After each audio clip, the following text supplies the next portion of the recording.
नमस्कार दोस्तों, आपका स्वागत है हमारे YouTube चैनल डरावने किस्से में। दोस्तों, आज मैं आपको जो किस्सा सुनाने जा रहा हूँ, वो किस्सा मेरे दोस्त सुमित के साथ उसके बचपन में हुआ था।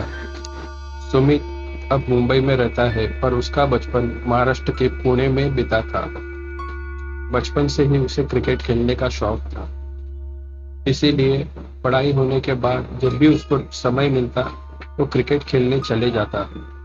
पर उस दिन पता नहीं क्या हुआ कि बच्चे लोग मैदान में खेलने की बजाय उसके बगल में एक बंद पड़ी फैक्ट्री में खेलने के लिए चले गए।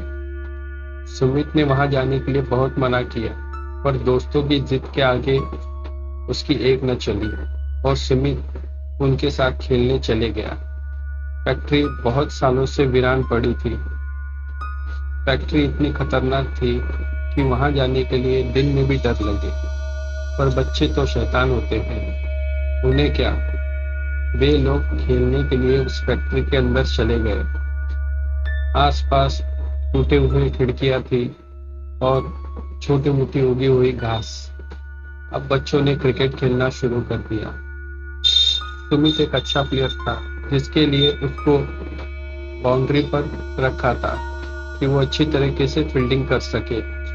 एक दो ओवर बच्चों ने अच्छी खेली, पर तीसरी ओवर में उस बल्लेबाज ने जोर से एक शॉट मारा और बॉल फैक्ट्री के अंदर दूसरे माले पर जा गिरी।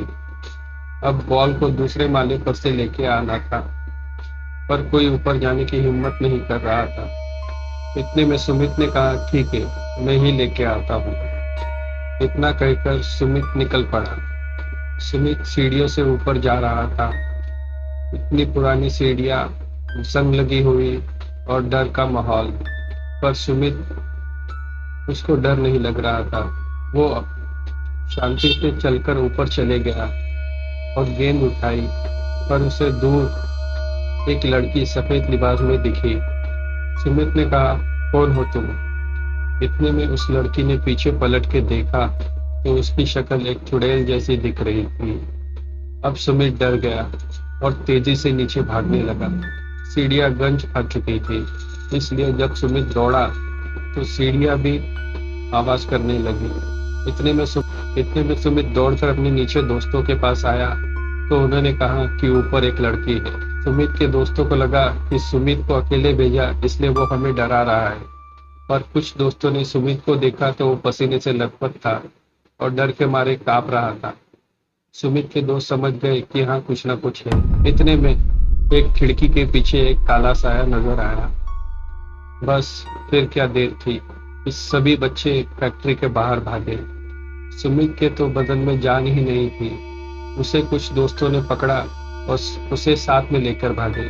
अब सब बच्चे फैक्ट्री से सही सलामत बाहर आ चुके थे, पर गड़बड़ी में उन्होंने बैट और स्टंप वहीं छोड़ दिया था।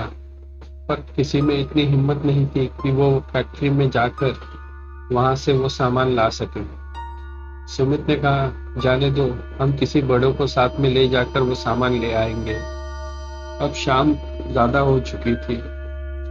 जब बच्चे अपने मोहल्ले में पहुंचे तो वहां से सुमित के पापा आ रहे थे।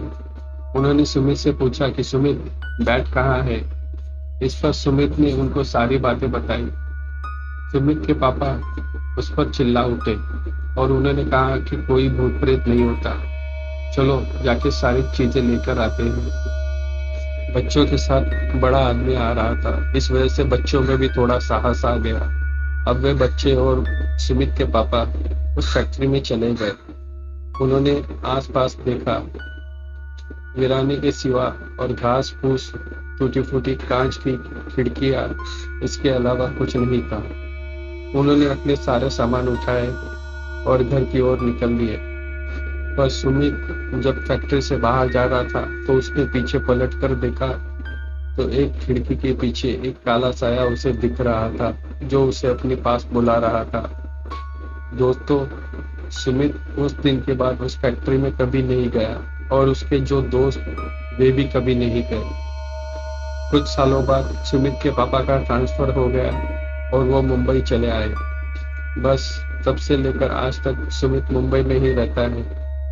पर उसके साथ जो हादसा हुआ वो उसे कभी भूल नहीं सकता। तो दोस्तों, आपको आज की हमारी कहानी कैसी लगी कमेंट करके जरूर बताएं। कहानी सुनने के लिए धन्यवाद।